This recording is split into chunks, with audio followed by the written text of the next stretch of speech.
n'umutekano twarondera uyu munsi turabibona kandi tubyogamwo tubyicayemwo. Kuri twebwe n'akanyamuneza ntangere, tukagira tuti ubwa mbere twokomera Imana bwira byose amashi yo yabidushoboye.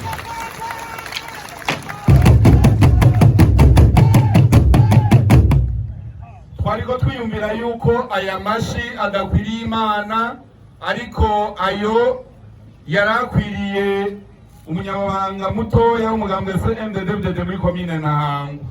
Ay'Imana rero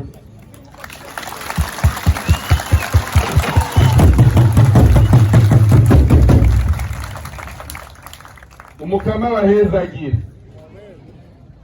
Nariko nshaka guhindukira hariya hirya kugira ngo amaso yanje asubire kubona ziriya ntwari ku rugamba. Tutaragira icyo tuvuga, nagomba zigira kigoro zihaguruke gatoya. Intwari ku rugamba,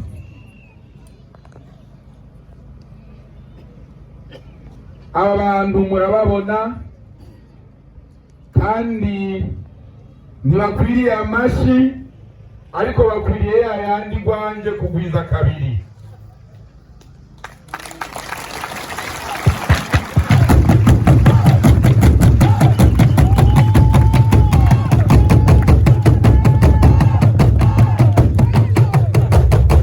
Nibavyagire umukama arusheho kubahezagira kandi arusheho kubatiza inkomezi, cyane cyane no kubirura muri ubu buzima turimwo, kugira ngo kakuya kaya misozi, kakuya ko kuri Ruvyimbya, kakandi ko kunyomvi, ariko naze kuvuga hariya Pweto aho umukuru w'igisagara yarari n'ahandi.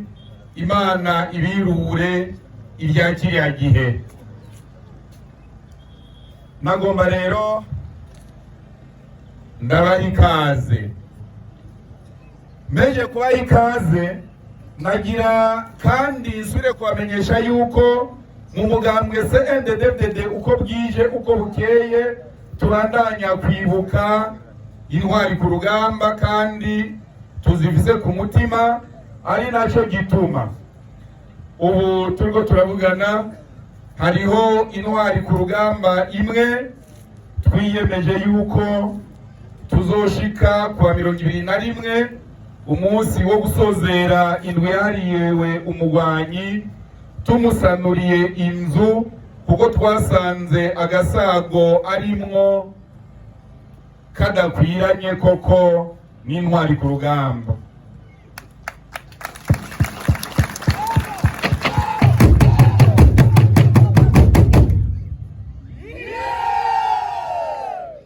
Ikindi kandi nkuko nyakubahwa arongoye umugambwe CNDD-FDD mw'ikomine yabituvuniye urugohe atwereka ingene tuzobikora, turifuza yuko muri iki kiringo c'amezi atandatu ari imbere tuzoba twashoboye gusanurira nanone abandi bantu basubijwe mu buzima busanzwe intwari ku rugamba zindi zishika 9 kugira ngo bose hamwe babe bakwiye 10 mu kiringo kitarenga amezi 6.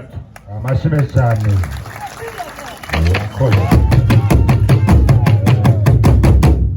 Twagira kandi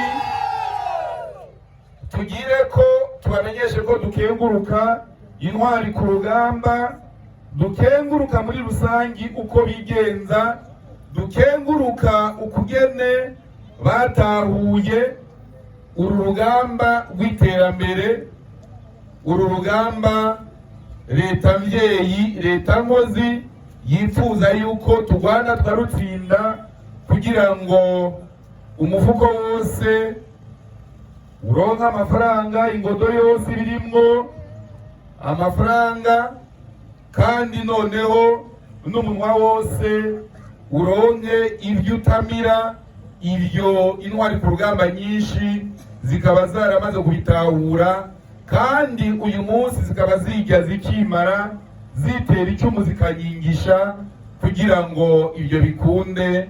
Turasubiye kuzikomera amashyi.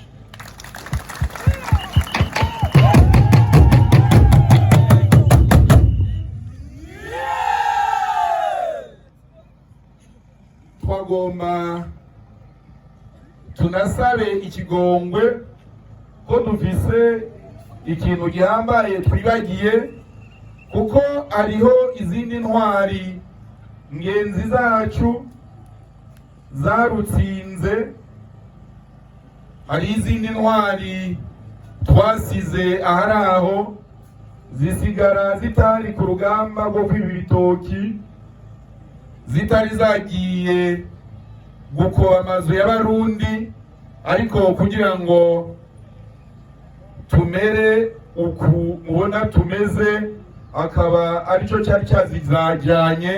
Niyo ituma ndabasabye ngo mwandike muri ntibate ko aribyo natanguriye ko, noneho dufate umunota tubibuke.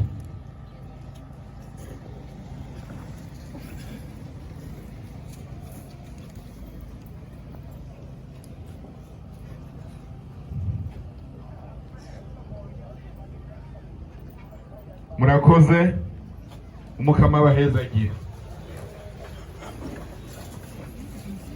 Sinashaka rero kuvuga amajambo menshi, ko ijambo nari mfise ari ryo kwakira intwari ku rugamba, ariko icyo nagira ndabibutse nuko muri iyi minsi mubona turimo hariho ikiza cyitwa COVID-19 kigisibije, hakaba hariho ibimenyetso bimwe bimwe byerekana ko dutegerezwa kugaba na twebwe, cyane cyane ngaha mu gisagara. Umwuga waturongoye nka Dr. ndazi neza ko atabuze icyo abizi ko araza kudukundira. Ntidushaka kubivuga kuko nitwabivuga tutarabahinga tukabivuga nabi, turashobora gutuma abantu bahusha inzira. Hamwe n'ibyo ariko twagira nibadukundira abarongoye ibikorwa baduhamagarire umwe mu ntwari ku rugamba kugira ngo aze ashikirize akanyamuneza k'uyu munsi w'intwari ku rugamba. Imana nyenamahoro n'imigisha, umukama adushoboza akatubeshaho, agatuma ibibikunda bikabaho, naho bagwanka biyagwa bashaka ibindi. Abahezagire mwese, abahezagirane natwe. Murakoze.